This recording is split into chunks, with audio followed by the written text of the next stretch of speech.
अस्सलाम वालेकुम व्यूअर्स, मेरा नाम फराज अहमद है और मेरे साथ है मुबशिर। और सबसे पहले अपने इस चैनल पे आपको वेलकम करता हूं और इसके साथ साथ आपसे रिक्वेस्ट करता हूं कि अगर अभी तक आपने इस चैनल को सब्सक्राइब नहीं किया हुआ तो चैनल को सब्सक्राइब कर दें, साथ में लगे हुए बेल आइकन को प्रेस कर दें ताकि आपको नोटिफिकेशन और अपडेट वगैरह सबसे पहले मिलती रहे। मुबशिर एक बहुत अच्छे प्रोफेशनल हैं और काफ़ी सारी फील्ड से वाबस्ता हैं और ये अपना इंट्रो खुद करवाएंगे। आए हुए ये लाहौर से हैं, तो सबसे पहले मैं इनसे पूछना चाहूँगा कि मुबशिर, आपको सबसे पहले तो कराची कैसा लगा और इसके अलावा कराची की बिरयानी कैसी लगी? अस्सलाम वालेकुम। कराची अल्हम्दुलिल्लाह बहुत अच्छा है, तो मोर देन माय एक्सपेक्टेशंस। और कराची की बिरयानी सच में बिरयानी है, मैं गवाही देता हूँ इस चीज़ की आज। माजरत है कि लाहौर वाले मेरे वापस जाने में मुझे मारे नहीं, लेकिन हकीकत में कराची में ही बिरयानी मिलती है। मेरा नाम मुबशिर है, जैसे कि फर्स्ट मैंने बता दिया आपको। और एजुकेशन में मैंने मास्टर्स किया हुआ है मार्केटिंग मैनेजमेंट में यूएमटी से। तकरीबन 2008 से मैं एसईओ में और डिजिटल मार्केटिंग की फील्ड से वाबस्ता हूँ। और मैंने अमेज़न एफिलिएट बहुत ज़्यादा किया है, उसके अलावा ब्लॉग्स बनाए हैं, क्लाइंट्स के लिए एसईओ किया है, फ्रीलांसर पे काम किया है, ओडेस पे काम किया है जो कि अब अपवर्क हो चुका हुआ है, और मल्टीपल फॉरम्स हैं, कम्युनिटीज़ हैं, वहाँ पर काम किया है। सर्विसेज इंडस्ट्री में मैं ज़्यादा रहा हूँ, सर्विसेज दी हैं एसईओ की हमने, ऑन पेज ऑफ पेज, उसके अलावा website development, affiliate website development, ये ज़्यादातर मेरा फोकस इन चीज़ों पर रहा है।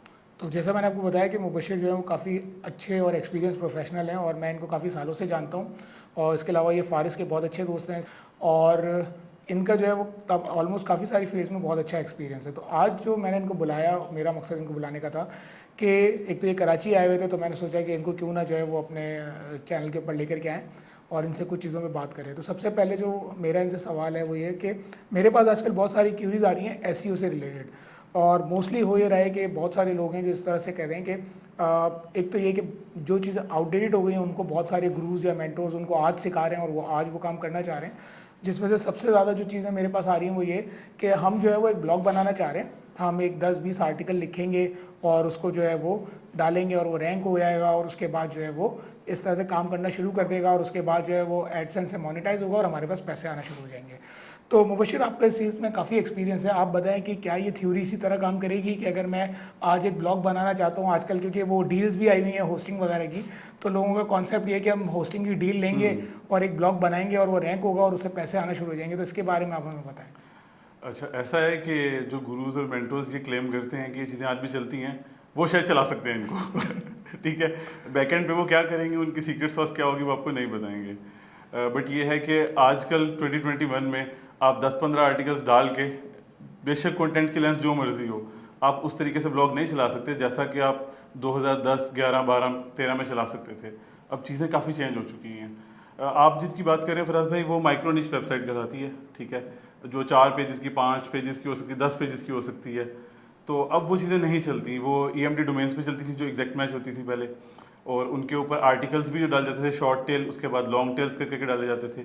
तो वो चीज़ें अब नहीं चलती हैं। अब तो लॉन्ग टेल कीवर्ड्स को रैंक करना भी वैसा नहीं रहा, और ब्लॉगिंग में चीज़ें काफ़ी चेंज हो गई हैं, इवेंट ब्लॉगिंग आ गई है, उसके अलावा और बहुत सारी चीज़ें आ चुकी हुई हैं। तो पॉसिबल ये चीज़ें नहीं हैं जिस तरह से लोग बात करते हैं। हाँ, अगर आप सोशल मीडिया के थ्रू ट्रैफिक लेकर आ रहे हैं, या फिर आप कोई ब्लैक हेड एसईओ की टेक्निक्स यूज़ कर रहे हैं, तो फिर ये चीज़ें पॉसिबल हैं। वो तो फिर 2 पेज हो या 3 पेज हो, तब भी रैंक हो जाते हैं। अच्छा, हमें ये बताइए कि अगर आज कोई जो है वो एसईओ के थ्रू काम करना चाह रहा है और वो चाह रहा है कि वो एडसेंस के थ्रू पैसे कमा ले, तो उसकी स्टेप बाय स्टेप गाइड आप क्या बताते हैं, किस तरह से होगी? देखिए, सबसे पहले तो उसको ये चेक करना है कि उसका निश क्या है। निश सेलेक्ट कर लिया, उसके बाद कुछ चीज़ें बड़ी सिंपल हैं, वो वैसे ही रहेंगी। सबसे पहले वो जाएगा और अपनी कीवर्ड रिसर्च करेगा, ठीक है, पूरे कीवर्ड्स की मैपिंग करेगा, अपने टॉपिक्स बनाएगा, अपनी कैटेगरीज को डिवाइड करेगा, मैंने कैसे कैसे करने, किस किस कैटेगरी में कितना कंटेंट आएगा, ठीक है। फिर उसमें गाइड्स आ सकती हैं, रिव्यूज़ आ सकते हैं चीज़ों के, और इन्फॉर्मेशन आर्टिकल्स पे ज़्यादा एडसेस चलता है अभी भी, ठीक है, लेकिन एंटरटेनमेंट पे ज़्यादा ट्रैफिक है स्टिल। नहीं, मेरा ये कॉन्सेप्ट, मेरा ये जो सवाल है वो ये था कि किस तरह से, यानी स्टेप बाय स्टेप कौन कौन से प्रोसेस, लाइक डोमेन लेना, होस्टिंग लेना, फिर उसके बाद क्या रिसर्च होगी, किस तरह से रिसर्च करनी है, किस तरह से जो है वो आपको जो है वो कंटेंट स्ट्रेटजी क्या बनानी है और किस तरह से आपका कंटेंट रैंक करेगा, तो ये तमाम स्ट्रेटजी स्टेप बाय स्टेप अगर हम डिस्कस करें तो वो ठीक किस है, तरह से होंगी? सबसे पहले तो हम रिसर्च कर लेंगे किस टॉपिक पे हमने वेबसाइट बनानी है अपनी, ठीक है। उसके बाद उससे रिलेटेड एक डोमेन लेंगे, रजिस्टर करेंगे, और डोमेन लेने के बाद हम वेब होस्टिंग लेंगे, ठीक है।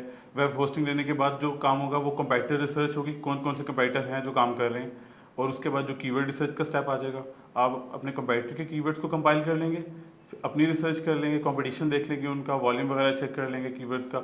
उसके बाद आप उसकी मैपिंग कर लेंगे कीवर्ड्स की कि किन किन कैटेगरी में कौन कौन से कीवर्ड्स आ सकते हैं, और होना ये चाहिए कि आप इंटरनल लिंकिंग का स्ट्रक्चर भी तभी बना लें अपना साथ ही, कि ये पेज मेरा इसके साथ इंटरनली लिंक करेगा, ये इसके साथ करेगा।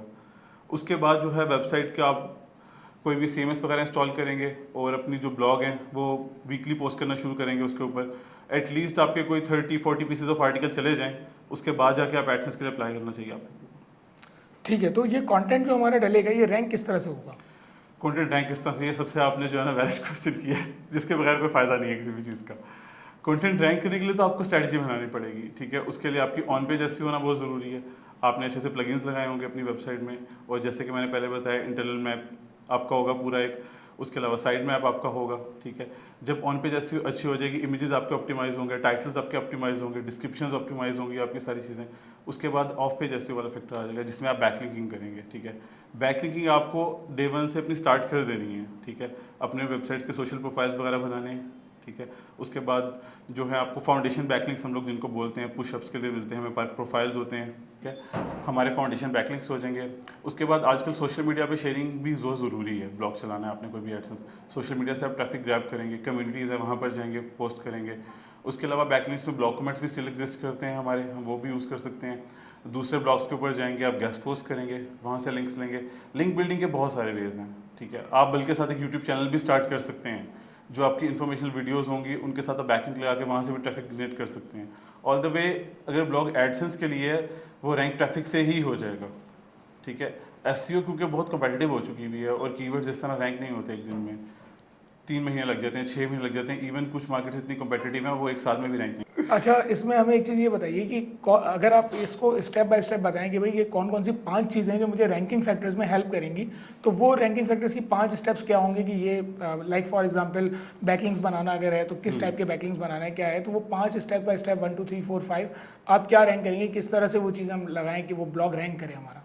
ठीक है, जो 5 इंपॉर्टेंट फैक्टर्स हैं आप उसमें सबसे पहले तो डोमेन को ले सकते हैं। डोमेन नेम बहुत इंपॉर्टेंट है, क्योंकि जो आपकी वेबसाइट छोटी है, अथॉरिटेटिव नहीं है, माइक्रो में आती है, तो आपका जो डोमेन नेम सिलेक्शन है वहाँ पर आपका मेजर इंपॉर्टेंट कीवर्ड होना बहुत ज़रूरी है, ठीक है। उसके अलावा जो दूसरे नंबर पे चीज़ है वो आपकी कीवर्ड रिसर्च आपको बहुत हेल्प करेगी। अगर आपने सही तरह से कीवर्ड एडजस्ट किए होंगे, कीवर्ड प्रॉक्सिमिटी का, कीवर्ड प्रोमिनेंस का ख्याल रखा होगा अपने कंटेंट के अंदर, इंटरनल लिंक्स का बहुत अच्छे से ख्याल रखा होगा, हेडिंग्स आपकी अच्छी तरह ऑप्टिमाइज होंगी, तो ये चीज़ आपको बहुत ज़्यादा हेल्प करेगी ऑन पेज के ऊपर से लिहाज से।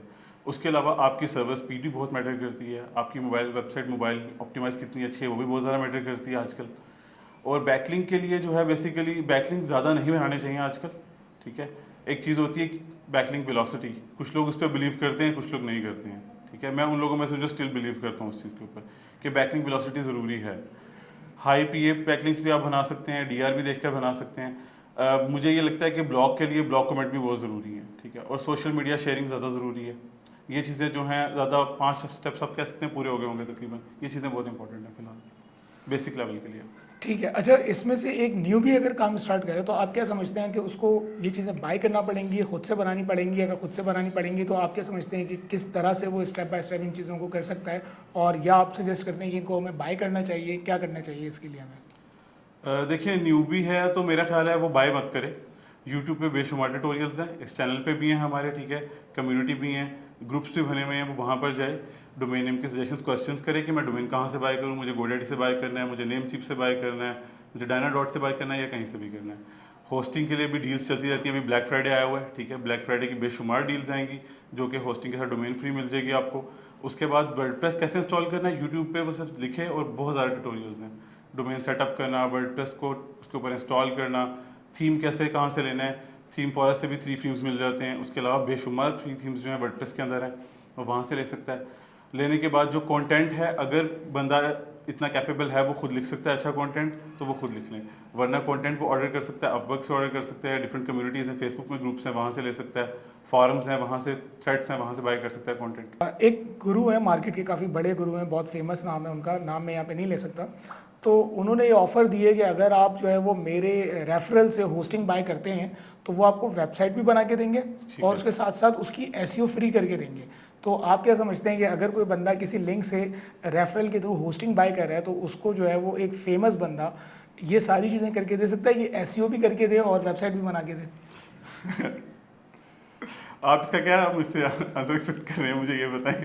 मतलब आपका एक्सपीरियंस है इसके अंदर, तो आप क्या समझते हैं, क्योंकि आपने एसईओ की हुई है और आपने वेबसाइट सेटअप की हुई है, तो आप क्या समझते हैं कि रेफरल के ऊपर अगर कोई बाय करे, क्योंकि मैंने उनको काफ़ी समझाया कि नहीं भाई ऐसा नहीं हो सकता, लेकिन वो बज़िद हैं कि नहीं वो हमारे बहुत बड़े गुरु हैं, मेंटोर हैं हमारे और वो करके देंगे, तो आप क्या समझते हैं कि कोई भी बंदा इस तरह से करके दे सकता है कि पूरी वेबसाइट की एसईओ और उसका जो डिज़ाइन है वो करके दिया जा सके एक रेफरल के थ्रू? ठीक है, देखिए इसमें ये है कि रेफरल तो सब समझते होंगे, जब वो उसके रेफरेंस से बाय करेंगे तो इवेंचुअली उनको एक कमीशन मिलेगी, ठीक है, वो एक परसेंटेज होगी। अब वो किस चीज़ से बाय करवा रहे हैं, हर चीज़ की रेफरेंस की कमीशन डिफरेंट होती है। रेफरेंस से बाय कर ले, कमीशन तो उनको मिल गई, उसके बाद वो चीज़ एक्टिव भी हो जाएगी, ऑफ कोर्स वो काम करेंगे, बट उनका जो ये क्लेम है ये बहुत मुश्किल है मुझे लगता है, ठीक है। तो मेरे लिहाज से ये है कि ये पॉसिबल तो नहीं है। हाँ, शायद वो 3 लोगों को, 5 लोगों को, 10 लोगों को कर दें, बट जब मैसेज उनके लिंक से बाय करेंगे तो मुझे नहीं लगता कि ये चीज़ जो वो क्लेम करें ये पॉसिबल भी है प्रैक्टिकली। तो काफ़ी अच्छा सेशन रहा आपके साथ और काफ़ी इन्फॉर्मेटिव मिली होगी, इन्फॉर्मेशन मिली होगी हमारे यूज़र्स को, और उनको आइडिया होगा कि किस तरह से अगर वो एक नया ब्लॉग स्टार्ट करना चाह रहे हैं तो क्या स्टेप्स उनको फॉलो करने चाहिए और किस तरह से जो है वो आप एसईओ की फील्ड के अंदर वो काम करके अपने ब्लॉग को रैंक करवा करके एडसेंस के थ्रू काम कर सकते हैं। तो थैंक यू वेरी मच, और आपका बहुत शुक्रिया कि आप आए और आपने हमें बहुत कीमती वक्त दिया। थैंक यू वेरी मच, और मिलते हैं यूज़र्स नेक्स्ट वीडियो में, जब तक के लिए अल्लाह हाफ़िज़।